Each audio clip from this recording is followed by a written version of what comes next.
So what's up mga katrackers, no? So meron na naman po akong gustong i-share sa inyo mga katrackers, no? So yung dala po natin ay EDR.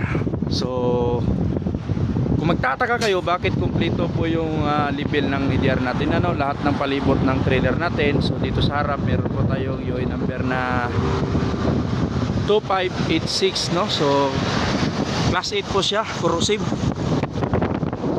So ayan, no, meron din po dito sa gilid. At meron din po dito sa likuran din po. Ayan, pati rin dito sa kabilang side ay ano din po yan mga katrackers, no? Kompleto, apat po yan. So kung minsan magtataka kayo doon sa mga kapwa ko trackers na mga bago pa lang, magtataka kayo kung minsan dalawa lang, side by side lang.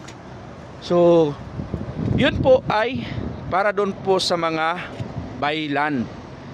So itong atin, kaya apat po siya dahil tayo po ay sasakay ng ferry.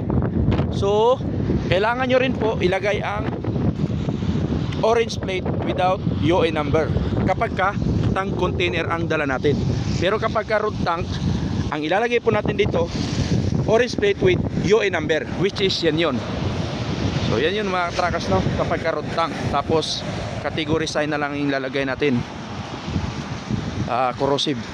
So ganon din po ang ilalagay natin sa harap ng truck, ay orange plate din po ang ilalagay natin without UN number. So pumarking lang po tayo, gumawa lang po tayo ng video para doon sa mga kapwa trackers natin na mga baguhan na hindi pa po alam, ha. Inuulit ko sa mga hindi pa po alam.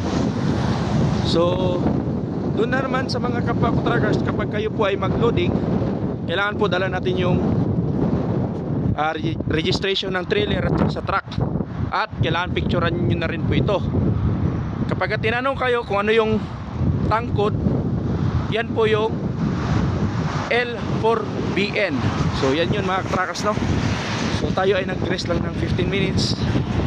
Tayo ay bibili ng makakain lang doon sa Circle K. So sana mga katrackers, no, ay nakatulong sa inyo yung counting tips natin sa mga baguhang kapwa trackers, no. So ito rin po yung ano natin noon. Ito rin po yung mga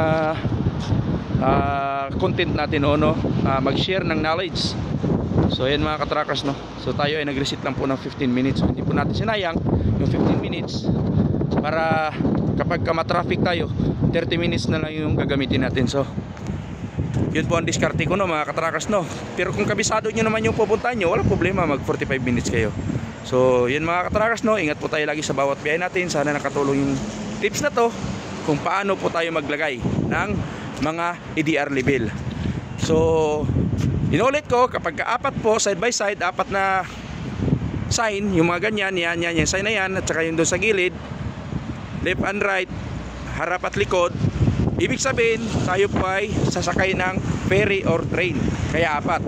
Kapag ka dalawa lang yung ano, yung number, yung orange na yan, dyan lang sa side, ibig sabihin bailan yan. Pero yung category sign na corrosive, talagang apat po talaga yan kapag ka sa ganito senaryo. So kapag ka road tank, dalawa lang, side by side lang. Pero ang ilalagay sa harapan ng truck ay UI number, orange plate with UI number. So yun lang mga katrackers. Inulit ko, ingat po tayo lagi sa bawat biyahe natin mga katrackers, no. Kung hindi nyo alam, pwede kayong mag-PM sa akin at magtanong. Hindi naman tayo perfecto, pero i-share natin yung kalaman natin kahit papano. So ingat po tayo lagi sa bawat biyahe natin.